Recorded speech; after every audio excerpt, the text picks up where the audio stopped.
હાથ નહીં આવે. તમે ગમે એ કરો પણ કે હરી તમારા હાથ નહીં આવે કે તને ગુરુ વિના કોણ છે. તો ગુરુ શું વસ્તુ એવી છે, ગુરુ મહારાજ શું આપણને આપે છે. એમ મહાન સંત કબીર પણ કહી ગયા કે હળિયું કાઢ્યા તને હરી નહીં.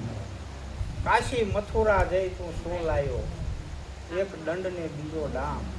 કે હળિયું કાઢે તો તને હરી તને નહીં મળે. ગંગા ગોમતી નાયાથી શું થયું, જો તારા મનનો મેલ નો જાય તો હરિયું કાઢે તને હરી નહીં. તો આવા મહાન સંતે ના પાડે. તો હરી મળે ક્યાં, હરી મળે ક્યાં? હરી સતગુરુના ચરણે મળે. સતગુરુ જે ભક્તિ આપણને બતાવે, ભક્તિ 9 પ્રકારની છે, 9 પ્રકારની ભક્તિ છે. પણ આ 10મી ભક્તિ જે સદગુરુ મહારાજ આપણને બતાવે એ ગુરુ ભક્તિ સિવાય કોઈ બધી હરી હાથ આવશે. પણ ભક્તિ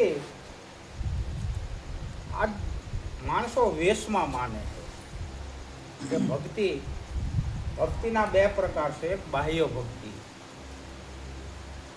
ભક્તિ અને એક અંતરની ભક્તિ. તો આપણા સદગુરુ મહારાજે આપણને અંતરની ભક્તિ બતાવી કે અંતરથી તું નિર્મળ થઈ જા. અને દરેક સંતોએ કીધું છે કે અંતરથી તું નિર્મળ થઈ જા. અંતરમાં નિર્મળતા આવશે તો જ તને હરી મળશે.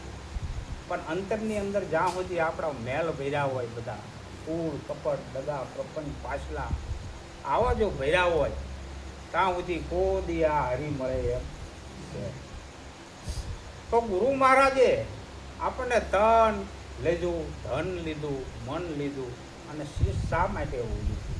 કારણ કે બધું શીશની અંદર જ આ રહે છે. કૂળ કપટ દગા પ્રપંચ આ બધું ક્યાં રહેવાનું? એનું ઘર શું છે? આપણું શીશ છે. એ શીશ ગુરુ મહારાજે ઉતાર્યું.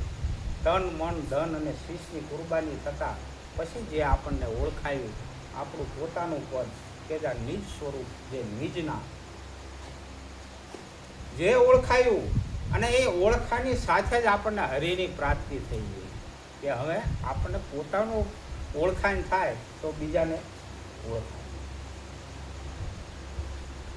તો જગત બાહ્ય ભક્તિ કહેતા વેશમાં ભક્તિ માને કે ભગવા લુગડા પહેર્યા હોય, ગળામાં માળાયું હોય, આ બધી બાહ્ય ભક્તિ છે.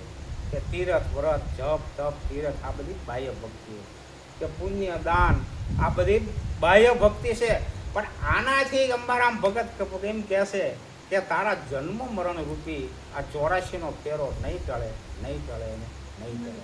એમ રામ કૃષ્ણ કબીર આવા મહાન જે સંતો થઈ ગયા પણ એમને ગુરુના ચરણે જવું પડ્યું અને ગુરુની ભક્તિ વળવી પડી. જે ગુરુ મહારાજે આપણને ભક્તિ બતાવી છે તો આપણા ગુરુ મહારાજે કેવી ભક્તિ બતાવી છે કે તન મન હવે આ તારું નથી, તું સાક્ષી રૂપે રહેલો છું. તન મન ધન અને શીશ આ કંઈ પણ તારું નથી, તું આ બધાનો દ્રષ્ટા છું. તો આવી સ્થિતિ જ્યારે આપણી કેળવાય છે ત્યારે આપણે કોઈ જન્મ મરણ કે કોઈ કર્મ આપણને બંધન કરશે. પણ 9 પ્રકારની ભક્તિ જગત કરે છે અને બધા કરી રહ્યા છે. પણ એનાથી આપણો આ જન્મ મરણનો ફેરો કોઈ દી ટળશે નહીં.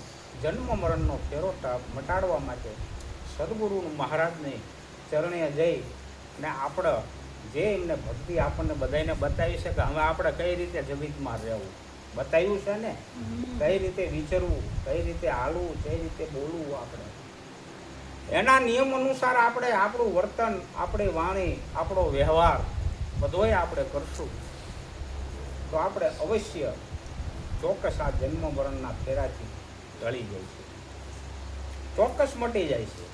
પણ બાહ્ય વેશમાં જો ફસાઈશું આપણે તો હજી આપણે જન્મ મરણના ચક્કરમાંથી આ જીવનો ઉદ્ધાર નહીં થાય. એમ આપણા બાબુરામ મહારાજ એક પદની અંદર કહેશે કે હે વેશમાં ભક્તિ મના